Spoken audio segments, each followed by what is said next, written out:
Mr. Connarty, good evening and congratulations with the adoption of your report this evening at the hemicycle of the Parliamentary Assembly of the Council of Europe. Can you please share with us your feelings about the way the debate went through? Well, I was partly disappointed that manipulations went on and that people had been lobbying to, I think, mistreat the report by referring it back, trying to disparage it. They obviously hadn't read the previous reports. This is the third report that I've been involved in that referred to FIFA and to the governance of sport. It was more thorough because it dealt with the IOC and UEFA and the question of human rights.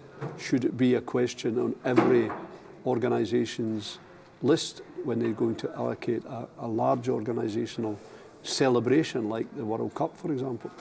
So that was disappointing. People made what they call straw men to knock down, diverting away from the real meat of the report. But in the end, it's quite clear that most people had been disappointed it wasn't on the agenda in the beginning of the week, in the hemicycle in the middle of the week with a large audience, large debate, and the good that it was being put back on and didn't want to see it diverted and put to the side. So the quality of the contributions from lots of my colleagues I thought were very good, very clear in terms of anti-corruption and against abuses of human rights. And at the end of the day, having the report pass, even late on the night that people stood behind to vote it through, is to me an end of, in a sense, this session. For me, it's now out in the public domain for people to respond to, people to see as a benchmark of what a human rights organisation thinks of where FIFA is, and hopefully it will feature on the agenda, and the agenda maybe on the side agenda of the discussions about how FIFA is run at their Congress in May. So the report has been adopted, voted for by the majority. Yes. Which changes do you think it can bring for the situation in football governance system? Well, I think the question has to be answered by FIFA about transparency.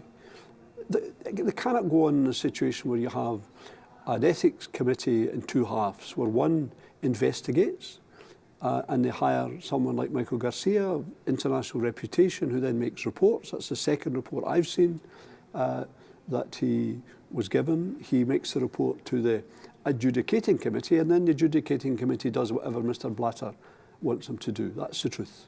And they smooth over, and as it turns out, Mr Garcia said, they misreport his report, and he resigned over that because he didn't feel it was being reported properly. So that transparency is a symbol.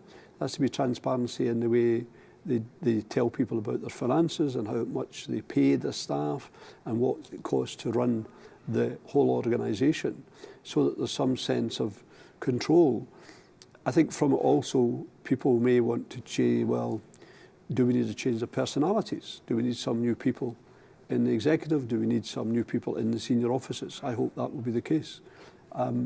So it's in a sense set an agenda, a pre-agenda. And it's all right as an attempt by Mr Blatter to say, well, there is no way we're going to look again at Russia for 2018. Russia is invading another country. And as the point made by Mr Ariev tonight, he couldn't get it on the agenda because he hadn't thought about it before. But he has been warning us for a long time about the aggressive nature of Russia towards Ukraine. And now we see it on the ground with people dying. So the question about when you look at where you put these events, these are celebrations. Maybe FIFA will begin to say, well, let's just adopt this principle. We look at the human rights record of a country before we go there, before we award a major tournament. The IOC is looking at that for the Olympics. UEFA is looking at it for European matches, and other sports organisations, I think, are beginning to become aware of that. So maybe I've given the Council of Europe another little lever to wedge open that door to these secret chambers in sport, where they make these decisions and say, oh, it's about sport, it's not about the fact that it's apartheid in South Africa. Of course it's about apartheid when it was in South Africa. Of course it's about abuse of human rights if it's in Qatar. If it's not about that, what are we celebrating? not just a ball being kicked around the park. Bigger than that, it's about how humans see themselves. And I think people want to see themselves reflected as being dignified and humane, as well as being enthusiastic sports people. Thank you very much indeed for your reflections, and congratulations again. Thank you very much.